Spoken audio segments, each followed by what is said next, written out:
Hi, welcome to online classes. Today we will be starting with our new chapter, that is supply and cost analysis.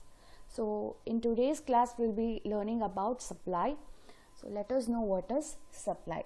Supply refers to the quantity of commodity which producers or sellers are willing to produce and offer for sale at a particular price in a given market at a particular period of time. So when you read this, you might know that this is in the perspective of the suppliers, that is the producers or sellers, whereas when we studied demand, it was in the perspective of the consumers. So it was completely about consumers' willingness to buy a product at various prices, but here it is suppliers' willingness to produce a good for a particular price. So how much to be produced, it all depends on the particular price given in a given market at a particular period of time.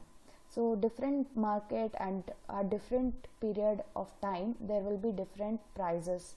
So depending on that prices, they decide how much quantity of commodity to be produced. Next, we have definition of supply. According to Professor Bach, supply is a schedule of amounts that will be offered for sale at different prices during any given time period, other factors remaining unchanged. That means how much quantity will be produced by the producer depending on the different prices. So there will be different quantities at different price levels, but we are going to keep the other factors unchanged. So there will be other factors such as number of producers, technology changes, factor prices. So we are going to keep all that as constant. We are going to consider only prices. So at different price levels, how much supply is done by the producers. So let's move on to law of supply. It expresses the relationship between supply and price of the product while other factors remain constant. So here there are two variables, that is supply and price, and we are going to see the relationship between them in law of supply, such that if the price increases, supply also increases, because the producer wants to earn more profit when the price is high. So when the price is high, he will supply more quantity, he will produce more quantity, and he will offer for sale. And if the price decreases, even the supply decreases. That means they both move in the same direction and they are directly related. And we are considering other factors remain constant that it does not fluctuate. We are going to keep them as constant. Which are those factors? They are technology, goals of the firm, government policy, price of related goods, and so on. So we are going to keep them constant, and we are going to see the relationship between supply and price. Now let us look at the diagram. So here are the prices of rice and quantity supplied. So if the rice per kg is 10 rupees, they are going to supply 5 kg of rice. If it is 11, then they are going to sell 6 kgs. If it is 16, then they are going to produce 11 kgs. So you can see this schedule in the diagram. So you can see the prices of rice in this axis and quantity of rice supplied in this column. So when you draw this diagram, you can interconnect these different prices at different quantities, and you can see the supply is moving upwards. Why is it moving upwards? Because price and quantity are directly related.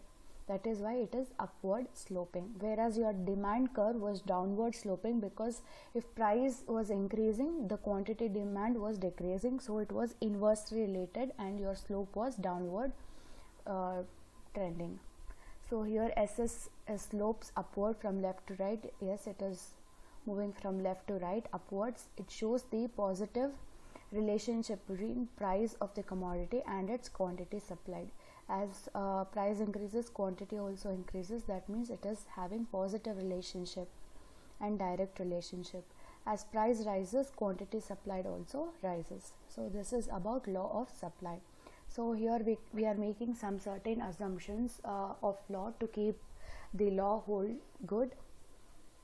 First point that you have is no change in the income. We consider that there will be no change in the income of the buyers and sellers. Let's say if the supplier is already having a better income with him and the price of the product is low in the market, he'll be able to sell the product at the same level of supply because he'll be able to compensate his losses. Then you have no change in the technique of production. Suppose if you have better technique of production, then the cost of production reduces. So irrespective of the price in the market, you will be able to sell the product at the same level of supply. Then there should be no change in transportation cost. Suppose there is changes in the transportation cost, it is going to affect the cost of production. So if you have less cost of transportation, then the cost of production reduces. You will be able to produce the goods at lower cost, and lower price in the market doesn't matter for you, and you will be able to supply the goods at the same level. Cost of production to be unchanged. We consider that cost of production will be constant. It will not keep on changing depending on the raw material. Suppose if your raw materials are costing you less, again the cost of production decreases, and lower price in the market doesn't matter for you. You will be able to supply the goods at the same level.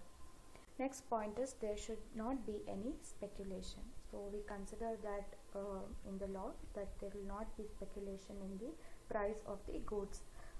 There are few sellers who keep their products with them itself in the godown and wait for better prices in the future. They may not expand the supply with the present price which are availed in the market. So we consider that there should not be any speculation.